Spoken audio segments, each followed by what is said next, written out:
कहानी के पिछले भाग में हमने सुना कि सुधा की बुआ बिनती को पहुंचाने सुधा के घर आती है और तभी बुआ जी और पिताजी के बीच में सुधा के विवाह की चर्चा होती है, जिसे सुनकर चंदर कुछ अजीब सा अनुभव करता है।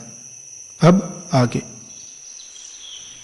जब चंदर पम्मी के बंगले पर पहुंचा तो शाम होने में देर नहीं थी, लेकिन अभी फर्स्ट शो शुरू होने में देरी थी।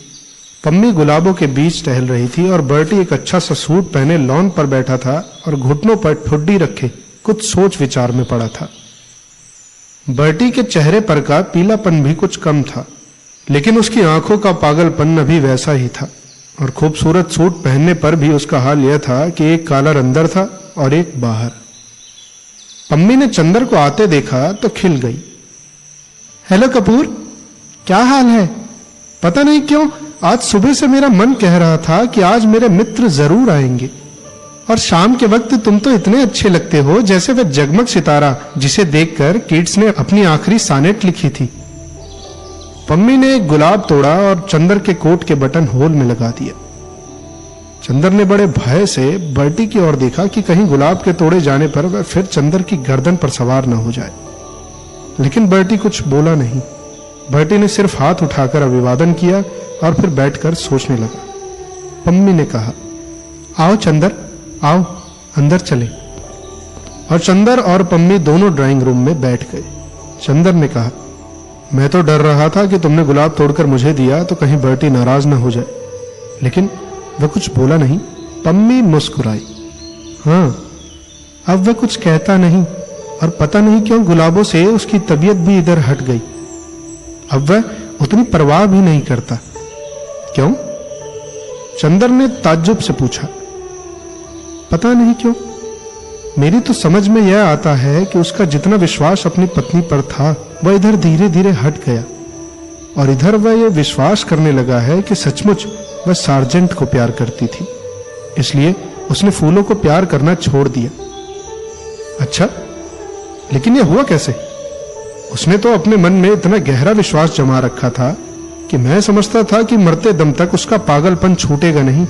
चंदर ने कहा, नहीं, बात यह हुई कि तुम्हारे जाने के 2-3 दिन बाद मैंने एक दिन सोचा कि मान लिया जाए अगर मेरे और बर्टी के विचारों में मतभेद है तो इसका मतलब यह नहीं कि मैं उसके गुलाब चुराकर उसे मानसिक पीड़ा पहुंचाऊं और उसका पागलपन और बढ़ाऊं।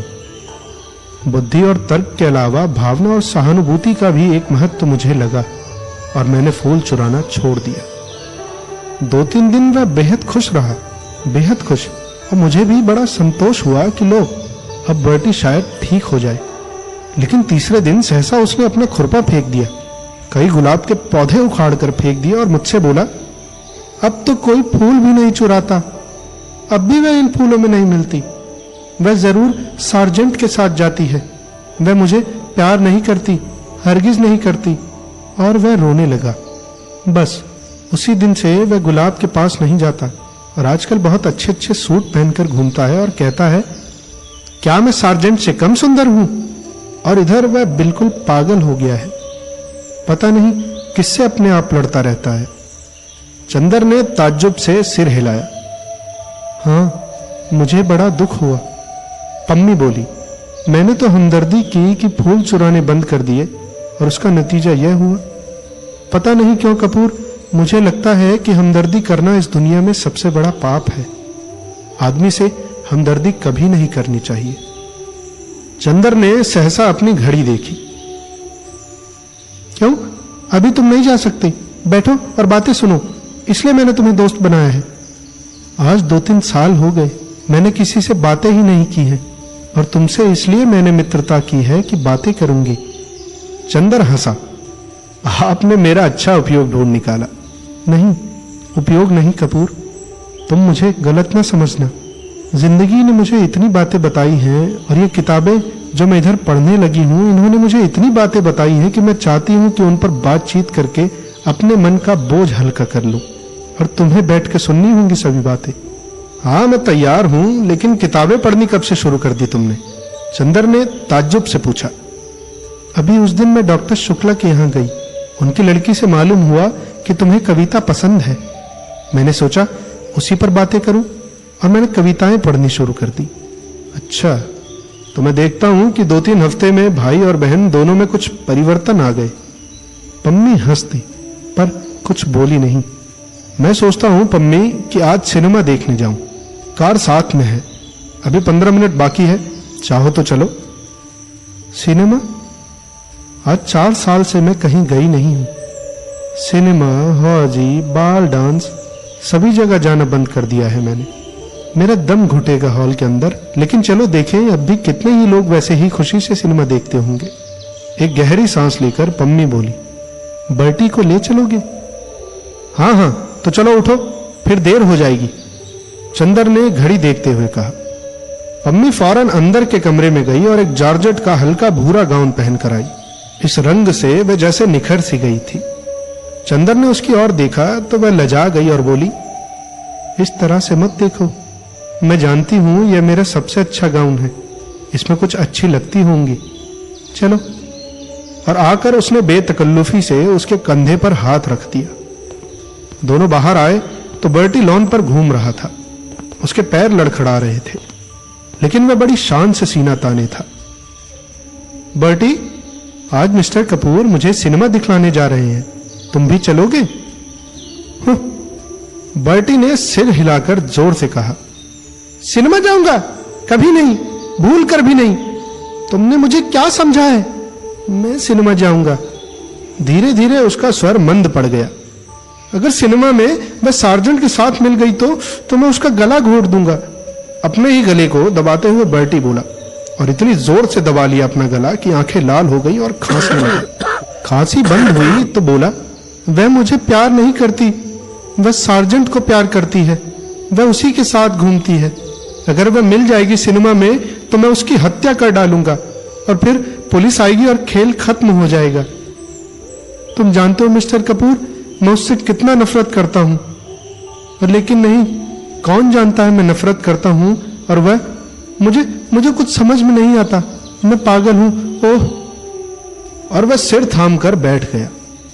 पम्मी ने चंदर का हाथ पकड़कर कहा, चलो, यहां रहने से उसका दिमाग और खराब होगा, आओ। दोनों जाकर कार में बैठे। चंदर खुद ही ड्राइव कर रहा था। पम्मी बोली, बहुत दिन से मैंने कार ड्राइव नहीं की है, लाओ आज मैं ड्राइव करूं। पम्मी ने स्टीयरिंग अपने हाथ में ले ली। चंदर इधर बैठ गया। थोड़ी देर में कार रीजेंट के सामने जा पहुंची। चित्र था, सलामी, हेयर शी डांस।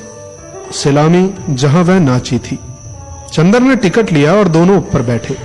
ऊपर भीड़ कम थी, सिर्फ 3-4 ही लोग थे। ये लोग दूर एक सीट पर जाकर बैठ गए। अभी न्यूज रील चल रही थी।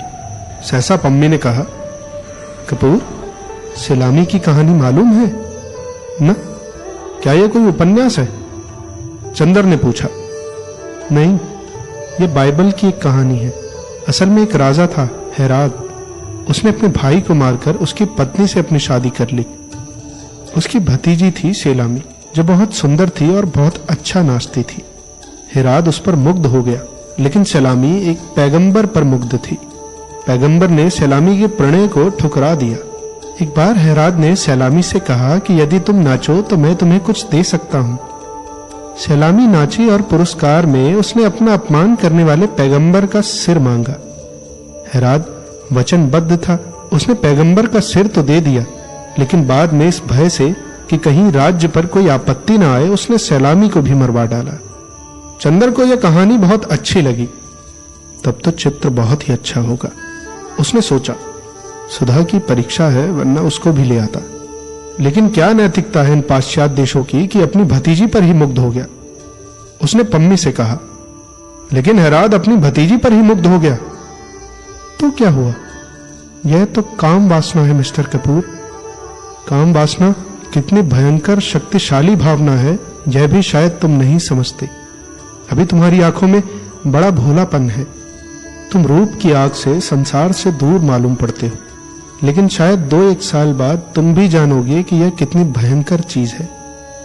आदमी के सामने वक्त बेवक्त, नाता रिश्ता, मर्यादा अमर्यादा कुछ भी नहीं रह जाता।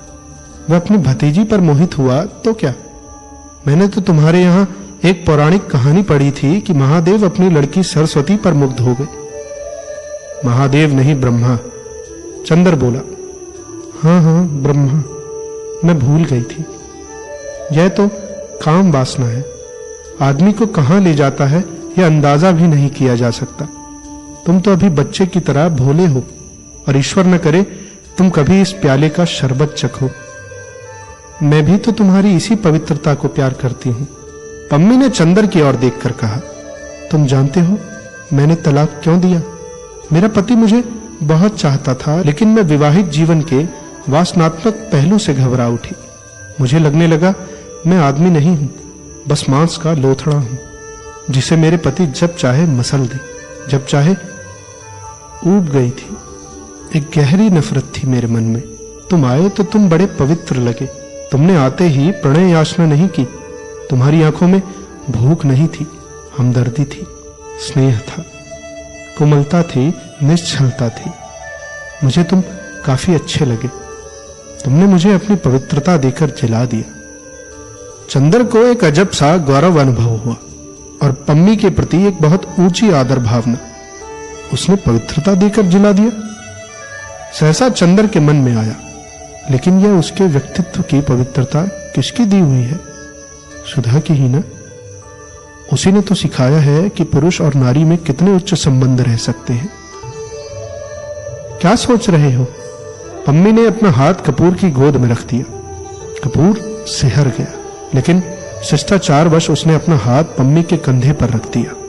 पम्मी ने 2 क्षण के बाद अपना हाथ हटा लिया और बोली, कपूर, मैं सोच रही हूं कि अगर यह विवाह संस्था हट जाए तो कितना अच्छा हो। पुरुष और नारी में मित्रता हो, बौद्धिक मित्रता और दिल की हमदर्दी। यह नहीं कि आदमी औरत को वासना की प्यास बुझाने का प्याला समझे और औरत आदमी को अपना मालिक। असल में बनने के बाद ही पता नहीं क्यों संबंधों में विकृति आ जाती है। मैं तो देखती हूं कि प्रणय विवाह भी होते हैं तो वह असफल हो जाते हैं, क्योंकि विवाह के पहले आदमी औरत को ऊंची निगाह से देखता है, हमदर्दी और प्यार की चीज समझता है, और विवाह के बाद सिर्फ वासना की। मैं तो प्रेम में भी विवाह पक्ष में नहीं हूं और प्रेम में भी वासना का विरोध करती हूं। लेकिन हर लड़की ऐसी ही थोड़ी होती है। चंदर बोला, तुम्हें वासना से नफरत हो, लेकिन हर एक को तो नहीं है। हर एक को होती है। लड़कियां बस वासना की झलक, एक हल्की सिहरन, एक गुदगुदी पसंद करती हैं। बस उसी के पीछे उन पर चाहे जो दोष लगाया जाए, लेकिन अधिकतर लड़कियां कम वासना प्रिय होती हैं, लड़के ज्यादा। चित्र शुरू हो गया और वह चुप हो गई, लेकिन थोड़ी ही देर में मालूम हुआ कि चित्र भ्रमात्मक था। वह बाइबल की सैलामी की कहानी नहीं थी, वह एक अमेरिकन नर्तकी और कुछ डाकुओं की कहानी थी। पम्मी ऊब गई। अब जब डाकू पकड़कर सैलामी को एक जंगल में ले गए तो इंटरवल हो गया और पम्मी ने कहा, अब चलो। आधे ही चित्र से तबीयत ऊब गई। दोनों उठ खड़े हुए और नीचे आए। कपूर, अब की बार तुम ड्राइव करो। पम्मी बोली, नहीं, तुम ही ड्राइव करो। कपूर बोला, कहां चलें? पम्मी ने स्टार्ट करते हुए कहा, जहां चाहो। कपूर ने विचारों में डूबे हुए कहा। पम्मी ने गाड़ी खूब तेज चला दी। सड़कें साफ थी। पम्मी का कॉलर फहराने लगा और उड़कर चंदर के गले पर थपकियां लगाने लगा। चंदर दूर खिसक गया। पम्मी ने चंदर की ओर देखा और बजाय कॉलर ठीक करने के गले का एक बटन और खोल दिया और चंदर को पास खींच लिया। चंदर चुपचाप बैठ गया। पम्मी ने एक हाथ स्टीयरिंग पर रखा और एक हाथ से चंदर का हाथ पकड़े रही, जैसे वह चंदर को दूर ही नहीं जाने देगी। चंदर के बदन में एक हल्की सिहरन नाच रही थी, मगर क्यों? शायद इसलिए कि हवा ठंडी थी, या शायद इसलिए कि उसने पम्मी का हाथ अपने हाथ से हटाने की कोशिश की। पम्मी ने हाथ खींच लिया और कार के अंदर की बिजली जला दी।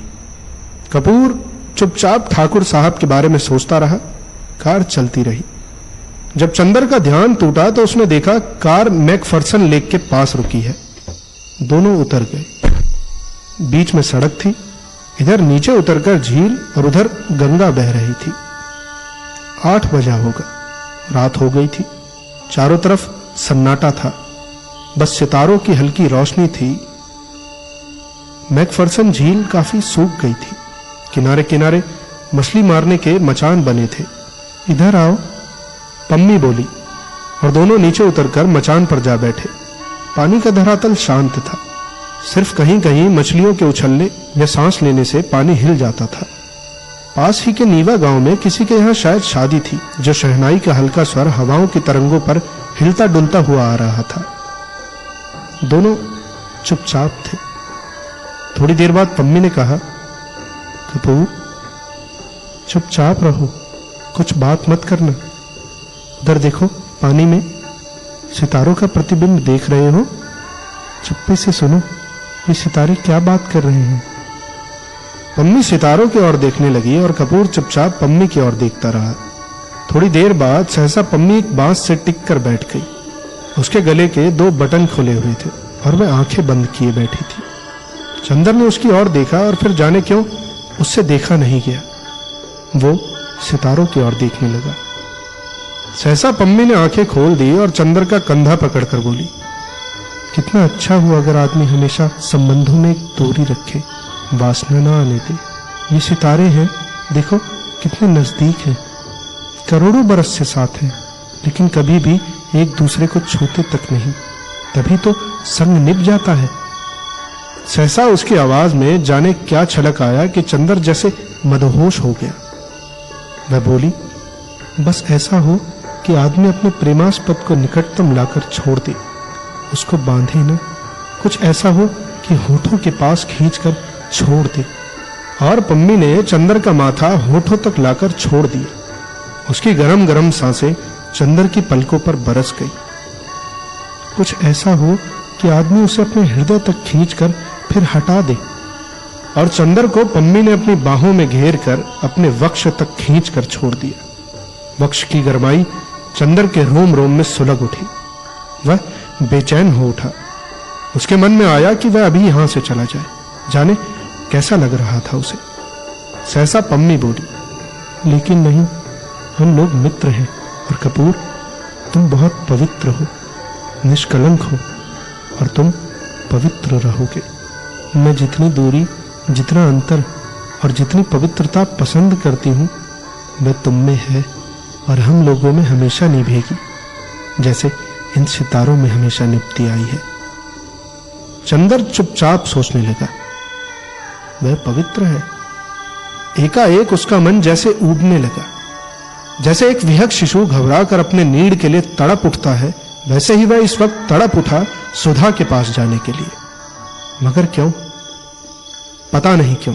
यहां कुछ है जो उसे जकड़ लेना चाहता है। वह क्या करे? पम्मी उठी, वह भी उठा।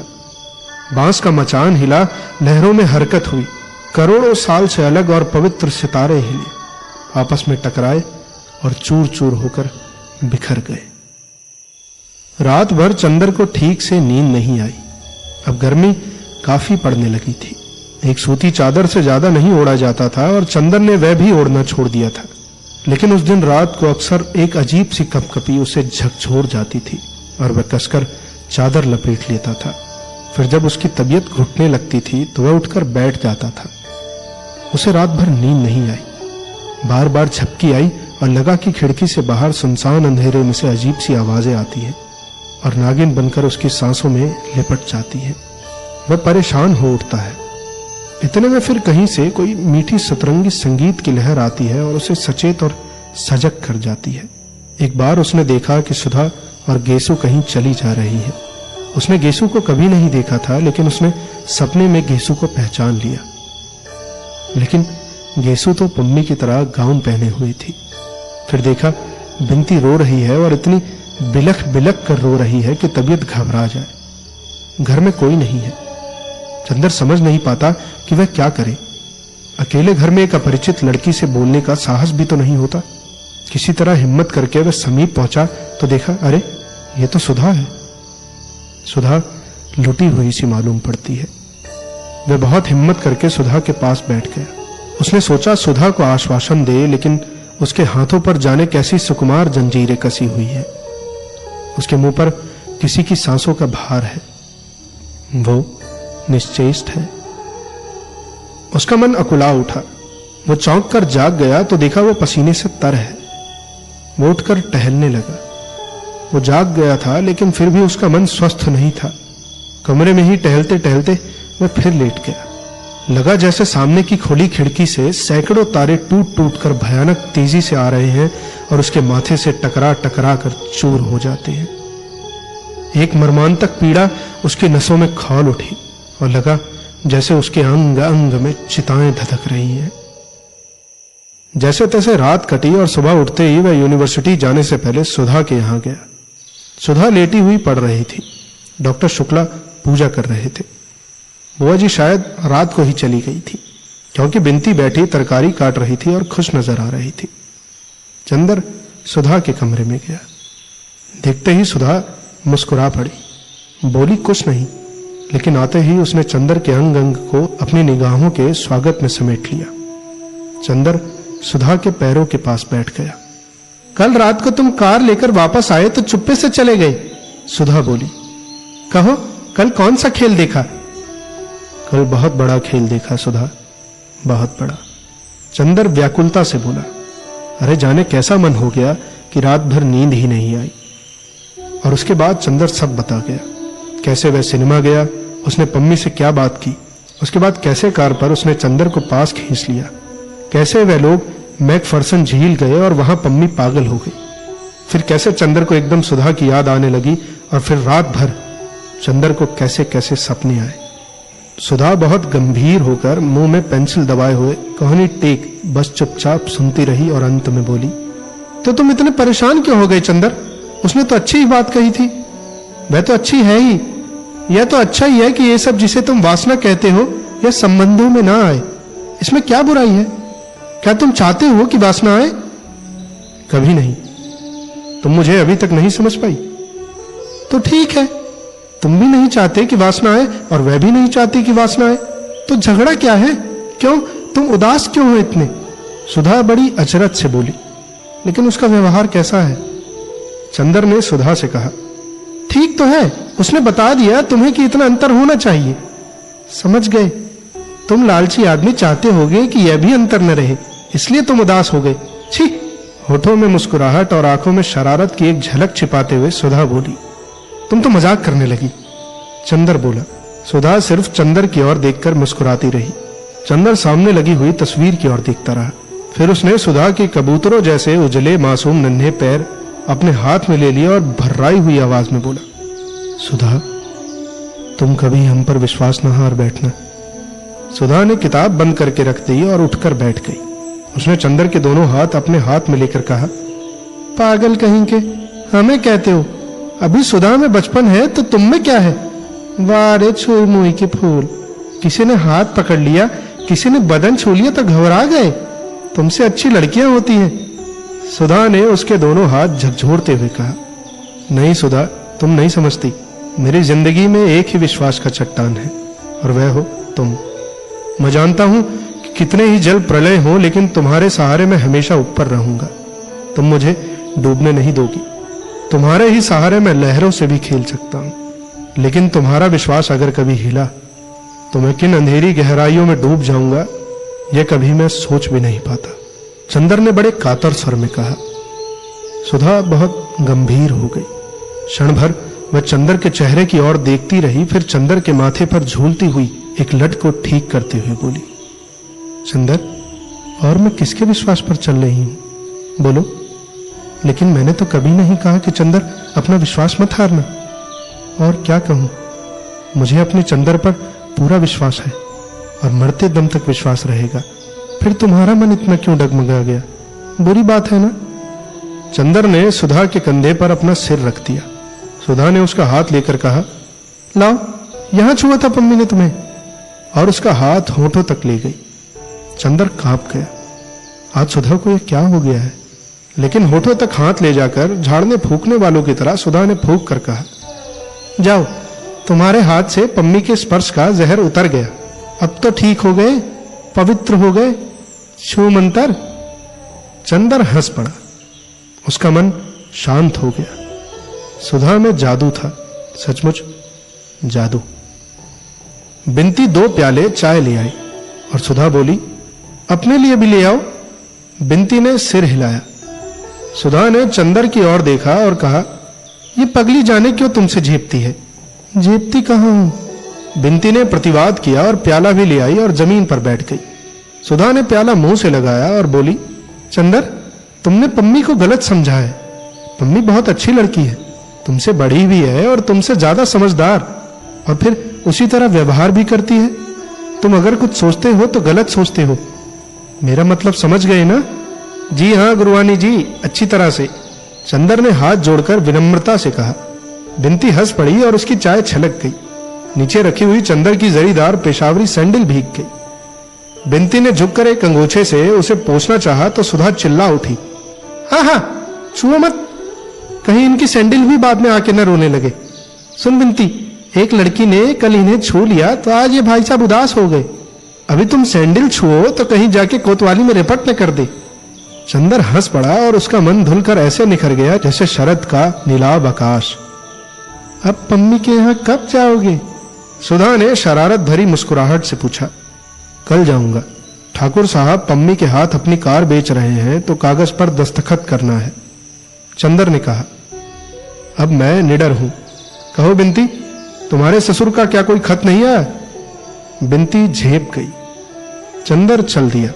थोड़ी दूर जाकर फिर मुड़ा और बोला, अच्छा सुधा, आज तक जो काम हो वो बता दो, फिर 1 महीने तक मुझसे कोई मतलब नहीं। हम थीसिस पूरी करेंगे, समझी? समझ गए, हाथ पटककर सुधा बोली। अब आगे की कहानी सुनने के लिए बने रहिए हमारे चैनल और कमेंट कीजिए उन किताबों के नाम जो आप सुनना चाहते हैं। मिलते हैं आपसे अगले भाग में।